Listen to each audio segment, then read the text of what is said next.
Hello, welcome back to Anju sweet home. അപ്പൊ ഇന്ന് നമ്മുടെ ഓണം സീരീസിലെ അവിയൽ റെസിപ്പി ആയിട്ടാണ് കേട്ടോ വന്നിട്ടുള്ളത്. സദ്യ സ്റ്റൈൽ അവിയലാണ്. അപ്പൊ ഇതിന്റെ കുറെ ടിപ്സ് ഒക്കെ ഞാൻ ഈ വീഡിയോയുടെ ലാസ്റ്റ് കുറച്ച് പറയുന്നുണ്ട്. അപ്പൊ ലാസ്റ്റ് വരെ വീഡിയോ കണ്ട് ആ ടിപ്സ് ഒക്കെ ഒന്ന് ഫോളോ ചെയ്ത് നിങ്ങൾ വീട്ടിൽ ഈ അവിയൽ ഒന്ന് റെഡിയാക്കി നോക്കണം കേട്ടോ. എന്നിട്ട് നിങ്ങൾക്ക് ആ ടേസ്റ്റ് അതുപോലെയാണെന്ന് ഫീൽ ചെയ്യുകയാണെങ്കിൽ ഒന്ന് എനിക്ക് വന്ന് കമന്റ് ചെയ്യണം. ഇഷ്ടപ്പെട്ടില്ലെങ്കിൽ അത് നിങ്ങൾ വന്നൊന്ന് കമന്റ് ചെയ്യണം കേട്ടോ. അപ്പൊ നിങ്ങൾക്ക് തീർച്ചയായിട്ടും ഇഷ്ടപ്പെടുന്നു ഞാൻ വിശ്വസിക്കുന്നു. കാരണം അതേ ടേസ്റ്റ് തന്നെയാണ് ഇത് ഈ സെയിം രീതിയിൽ നിങ്ങൾ ഫോളോ ചെയ്യുകയാണെങ്കിൽ നിങ്ങൾക്ക് കിട്ടുക. അപ്പോൾ വീഡിയോ കണ്ട് ഇഷ്ടപ്പെട്ടാൽ നിങ്ങളുടെ ഫ്രണ്ട്സിനും ഫാമിലിക്കും ഷെയർ ചെയ്ത് കൊടുത്ത് എന്നെ ഒന്ന് സപ്പോർട്ട് ചെയ്യുക. ഇതുവരെ ചാനൽ സബ്സ്ക്രൈബ് ചെയ്യാതെയാണ് നിങ്ങൾ വീഡിയോ കാണുന്നതെന്നുണ്ടെങ്കിൽ താഴെ കാണുന്ന ആ സബ്സ്ക്രൈബ് ബട്ടൺ കൂടെ ഒന്ന് പ്രസ് ചെയ്തേക്കണേ. അപ്പോൾ നമുക്കിനി വീഡിയോയിലേക്ക് പോകാം. അപ്പോൾ നമ്മുടെ അവിയൽ തയ്യാറാക്കാനുള്ള വെജിറ്റബിൾസും സാധനങ്ങളും എല്ലാം എടുത്ത് വെച്ചിട്ടുണ്ട്. ഇനി നമുക്ക് തയ്യാറാക്കാൻ തുടങ്ങാം. അതിനായിട്ട് വേവിക്കാനായിട്ട് ഒരു പാത്രത്തിലേക്ക് കട്ട് ചെയ്ത് വെച്ച വെജിറ്റബിൾസ് ഒക്കെ ഇട്ട് കൊടുത്തിട്ടുണ്ട്. അതിന്റെ കൂടെ തന്നെ കുറച്ച് കശുവണ്ടി പരിപ്പ് കൂടെ ഇട്ട് കൊടുക്കുന്നുണ്ട് കേട്ടോ. പിന്നെ നമ്മൾ നീളത്തിന് തന്നെ കട്ട് ചെയ്ത് വെച്ചിരിക്കുന്ന ഏത്തക്കയും അതുപോലെ ഉരുളക്കിഴങ്ങും, അത് നിറം മാറാതിരിക്കാനാണ് വെള്ളത്തിലിട്ട് വെച്ചത്. പിന്നെ അതിലേക്ക് ഒരു 1/4 ടീസ്പൂണ് മഞ്ഞൾപ്പൊടി, 1/2 ടീസ്പൂൺ മുളക് പൊടി. ഞാൻ കാശ്മീരി മുളക് പൊടിയാണ് ഇടുന്നത്, അതുകൊണ്ട് ഒരല്പം കളർ കൂടുതലായിരിക്കും. നിങ്ങൾ നല്ല മുളക് ഉണ്ടെങ്കിൽ അത് ഇട്ടാൽ മതി കേട്ടോ. എൻ്റെ കയ്യിൽ അത് ഇല്ലാത്തത് കൊണ്ടാണ് ഞാൻ കാശ്മീരി ഇട്ടത്. നല്ല മുളകാണെങ്കിൽ അത്ര നിറം വരില്ല. പിന്നെ നമ്മുടെ ഈ വെജിറ്റബിൾസിന്, അതായത് ആവശ്യമുള്ള ഉപ്പ്, ഒരു 1/4 കപ്പിൽ താഴെ വെള്ളവും കൂടെ ഒഴിച്ച് നമുക്കൊന്ന് വേവിക്കാൻ വെക്കാം. ഈ സമയം കൊണ്ട്, അത് വേവുന്ന സമയം കൊണ്ട് നമുക്കൊരു അരപ്പ് തയ്യാറാക്കണം. അതിനായിട്ട് 1 കപ്പ് തേങ്ങ എടുത്തിട്ടുണ്ട് ചിരകിയത്. 1 കപ്പ് എന്തായാലും വേണം. കാരണം വെജിറ്റബിൾസിന്റെ അതേ അളവിൽ തന്നെ തേങ്ങ നമ്മൾ ഇടണമെങ്കിലേ അതേ ടേസ്റ്റിൽ കിട്ടുള്ളേ.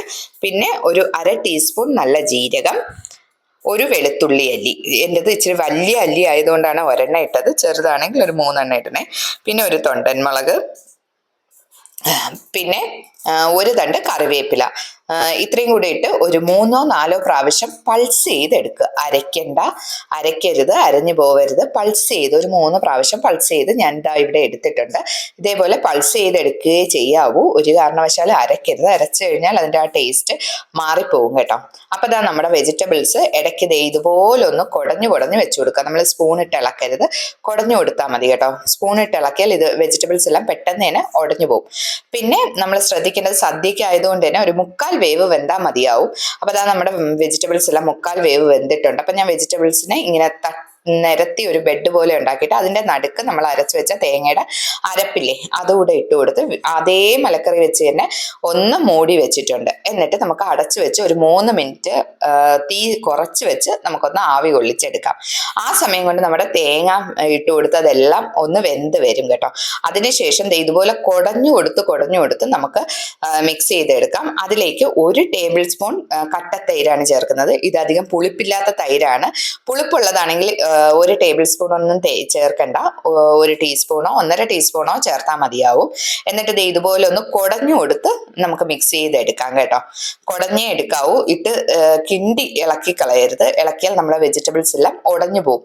പിന്നെ ഇത് 3/4 വേവാണല്ലോ ആയത്, അതുകൊണ്ട് പെട്ടെന്ന് അങ്ങനെ ഉടയില്ല. എങ്കിലും നിങ്ങൾ അങ്ങനെ ഇളക്കി എടുക്കണ്ട. ഇതുപോലെ ഒന്ന് അങ്ങോട്ടും ഇങ്ങോട്ടും ഒന്ന് ഇങ്ങനെ ഒന്ന് ആക്കി എടുത്താൽ മതിയാവും. അങ്ങനെ എല്ലാം ഒന്ന് മിക്സ് ചെയ്തതിന് ശേഷം ഈ സമയത്ത് നമുക്കൊന്ന് ഉപ്പ് നോക്കണം. ഉപ്പും പുളിയും ഒക്കെ കറക്റ്റ് ആണോ എന്ന് ഒന്ന് ചെക്ക് ചെയ്യണം കേട്ടോ. അപ്പൊ ഇതാ ചെക്ക് ചെയ്തപ്പോഴത്തേക്ക് എനിക്ക് ഉപ്പും പുളിയും ഒക്കെ പാകത്തിനുണ്ട്, അതുകൊണ്ട് ആഡ് ചെയ്യണ്ട. ഇനി ഈ സമയത്ത് നിങ്ങൾക്ക് ഉപ്പ് കുറവാണെന്ന് തോന്നുകയാണെങ്കിൽ ഒരല്പം ഉപ്പും കൂടെ ഇട്ട് നമുക്കൊന്നും കൂടെ ഇതുപോലെ കുടഞ്ഞു കൊടുത്ത് എടുക്കാം. അപ്പൊ നമ്മുടെ അവിയൽ ഇവിടെ റെഡി ആയിട്ടുണ്ട്. ഇതിന്റെ അവസാനത്തെ ഒരു ഇതായിട്ട് നമുക്ക് പച്ച വെളിച്ചെണ്ണ ചേർക്കണം. അപ്പൊ ഞാൻ ഇതുപോലെ വലിയൊരു സ്പൂൺ നിറച്ചാണ് എണ്ണ ചേർക്കുന്നത്. വെളിച്ചെണ്ണയിൽ നമ്മൾ പിശുങ്ക് കാണിക്കരുത്. സദ്യക്ക് ഉണ്ടാക്കുന്ന വെളിച്ചെണ്ണയിൽ അത്യാവശ്യം നല്ല വെളിച്ചെണ്ണ തന്നെ ചേർക്കണം. അതായത് അത്യാവശ്യം നിറച്ച് വെളിച്ചെണ്ണ ചേർക്കണം. അതുപോലെ ഒരു തണ്ട് കറിവേപ്പില ഇത്രയും വെച്ചു കൊടുക്കുക. അപ്പൊ അതാ നമ്മുടെ സൂപ്പർ ടേസ്റ്റി ആയിട്ടുള്ള അവിയൽ റെഡി ആയിട്ടുണ്ട് കേട്ടോ. അപ്പൊ ഇനി ഇതിലെ പ്രധാനപ്പെട്ട ശ്രദ്ധിക്കേണ്ട, അതായത് സദ്യ അവിയൽ ഉണ്ടാക്കുമ്പോൾ നമ്മൾ ശ്രദ്ധിക്കേണ്ട കുറച്ച് കാര്യങ്ങൾ ഞാൻ ഒന്നും കൂടെ എടുത്ത് പറയുകയാണ്. തേങ്ങയുടെ അളവാണ് കേട്ടോ. ആദ്യം തേങ്ങയുടെ അളവ്, നമ്മൾ എടുക്കുന്ന മലക്കറി എന്ന് പറഞ്ഞാൽ പച്ചക്കറി, അതിനെയാണ് നമ്മുടെ ഇങ്ങോട്ടൊക്കെ മലക്കറി എന്നാണ് പറയുന്നത്. അതാണ് എൻ്റെ വായിൽ നിന്ന് അങ്ങനെ വരുന്നത്, ക്ഷമിക്കണം. പച്ചക്കറി. അപ്പൊ പച്ചക്കറിയുടെ അതേ അളവിൽ തന്നെ നമ്മൾ തേങ്ങയും എടുക്കണം. കാരണം നമ്മൾ സദ്യക്കൊക്കെ പോയിരിക്കുമ്പോൾ ആ തേങ്ങയുടെ പീര ഉണ്ടല്ലോ, അത് തന്നെയായിരിക്കും മുന്നിട്ട് നിൽക്കുക പച്ചക്കറികൾ. അതായത് പച്ചക്കറിയിൽ ഈ തേങ്ങ എല്ലാം നന്നായിട്ട് കോട്ട് ചെയ്ത് വരണം, എങ്കിലേ അത് ടേസ്റ്റ് ഉണ്ടാവും. രണ്ടാമത്തത് ശ്രദ്ധിക്കേണ്ട കാര്യം, പച്ചക്കറിയുടെ വേവാണ്. ഒരു പച്ചക്കറിയും വെന്ത് ഉടഞ്ഞു പോകരുത്. 3/4 വേവ് ആകുമ്പോൾ തന്നെ നമ്മൾ തേങ്ങാപ്പീര ഇട്ട് കൊടുക്കുക. അത് കുടഞ്ഞെടുക്കുമ്പോഴത്തേക്ക് കറക്റ്റ് അളവായിരിക്കും. കാരണം നമ്മൾ സദ്യക്ക് പോയിരിക്കുമ്പോൾ വെന്ത് കുഴയാറില്ല. നമുക്ക് ആ ഓരോ കഷ്ണങ്ങളും നമുക്കിങ്ങനെ കയ്യിലെടുത്ത് കടിക്കാൻ പറ്റുന്ന രീതിയിലായിരിക്കും. അപ്പൊ അതുകൊണ്ട് 3/4 വേവാകുമ്പോൾ തേങ്ങാപ്പീര ഇടുക. പിന്നെ ശ്രദ്ധിക്കേണ്ട കാര്യം ഏറ്റവും ലാസ്റ്റ് ഒഴിക്കുന്ന ആ പച്ച വെളിച്ചെണ്ണയിലാണ്. അതിൽ നമ്മൾ ഒരു പിശുങ്കും കാണിക്കരുത്. നിറച്ച് തന്നെ വെളിച്ചെണ്ണ ഒഴിച്ചു കൊടുക്കുക. കാരണം ഈ തേങ്ങയും നമ്മൾ ലാസ്റ്റ് ഒഴിച്ചെടുക്കുന്ന ആ വെളിച്ചെണ്ണയും കൂടെയാണ് നമ്മൾ ഈ വെജിറ്റബിൾസിലെല്ലാം ഒന്ന് കോട്ടാവണം. അങ്ങനെ കോട്ടായി ഇരിക്കുമ്പോഴാണ് നമ്മൾ അത് ഓരോ പീസും എടുത്ത് കഴിക്കുമ്പം അത്രയും ടേസ്റ്റ് നമുക്ക് തരുന്നത്. അപ്പൊ ഇത്രയും കാര്യങ്ങളൊക്കെ ഒന്ന് ശ്രദ്ധിച്ചതിന് ശേഷം വീട്ടിലൊന്ന് ട്രൈ ചെയ്ത് നോക്കൂ.